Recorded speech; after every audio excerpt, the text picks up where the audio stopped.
दोस्तों, अनीस बज्मी बॉलीवुड के वो नामी फिल्म निर्माता जिन्होंने हिंदी सिनेमा के इतिहास में एक से बढ़कर एक हिंदी फिल्में दी हैं, जैसे Welcome, no entry, Singh is King और हाल ही में ब्लॉकबस्टर भूल भुलैया 2। इन जैसी कॉमेडी फिल्मों का निर्देशन कर अनीस बज्मी को आज किसी पहचान की ज़रूरत नहीं है।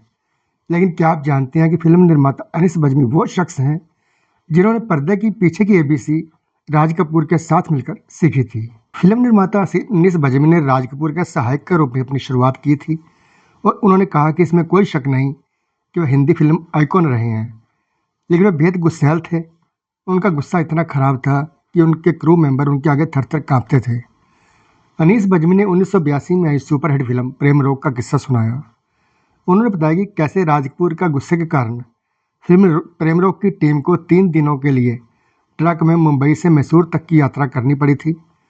सिद्धार्थ कन्नन के साथ एक इंटरव्यू में अनीस बज्मी ने स्वीकार किया कि महान एक्टर और फिल्म निर्माता राज कपूर अक्सर उन पर चिल्लाते थे। उन्होंने कहा कि उनका डर उनकी टीम के बीच ऐसा था कि लोग उनके साथ किसी 5 स्टार होटल में रुकने के बजाय छोटे मोटे होटलों में रहना पसंद करते थे। राज कपूर ने कई ब्लॉकबस्टर फिल्मों का निर्देशन और निर्माण किया है, जैसे आग, बरसात, आवारा, बूट पॉलिश, जागते रहो और संगम। दोस्तों, ये पूछे जाने पर कि क्या उनके गुस्से के बारे में सभी कहानियाँ सच है, अनीस बज्मी ने कहा, गुस्सा यह वर्णन करने के लिए यह एक बहुत ही छोटा शब्द है कि वह कैसे हो सकते हैं। उनका आतंक हुआ करता था।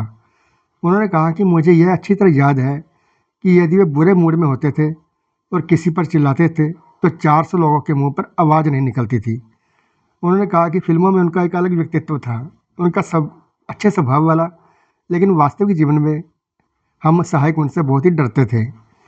ये पूछे जाने पर कि क्या उन पर भी कभी चिल्लाए हैं, अनीस बज्मी ने वो किस्सा सुनाया और कहा, हाँ, कई बार, लेकिन मैं उनके साथ हवाई जहाज में यात्रा करता था और 5 सितारा होटलों में उनके साथ रुकता था।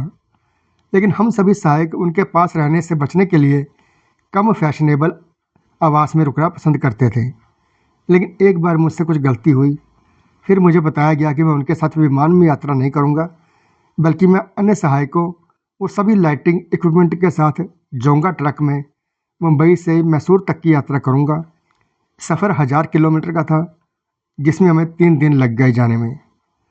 उन्होंने आगे बताया कि जब हम पहुंचे तो उन्हें बताया गया कि शूटिंग कुछ दिन पहले शुरू हो चुकी है। वे सेट पर पहुंचे और तभी उन्हें एहसास हुआ कि राज कपूर साहब को किसी की ज़रूरत नहीं है, लेकिन हर किसी को राज कपूर साहब की ज़रूरत है। अनीस बज्मी ने कहा कि गुस्सेल स्वभाव के वह थे, लेकिन वे राज कपूर के साथ काम करने के अवसर के लिए हमेशा आभारी रहेंगे, खासकर एक किशोर के रूप में। उन्होंने कहा कि लोग फैंसी स्कूलों में स्नातक करते हैं, मैंने राज कपूर विश्वविद्यालय में स्नातक किया है और जो मैं आज कामयाब हूँ वो हमेशा उन्हीं का ऋणी रहूँगा, उन्हीं की वजह से हूँ। तो दोस्तों, ये था आज का वीडियो। अगर वीडियो पसंद आया हो तो लाइक कीजिए, शेयर कीजिए और ऐसे ही और वीडियो देखने के लिए हमारे चैनल को सब्सक्राइब जरूर कीजिए। धन्यवाद।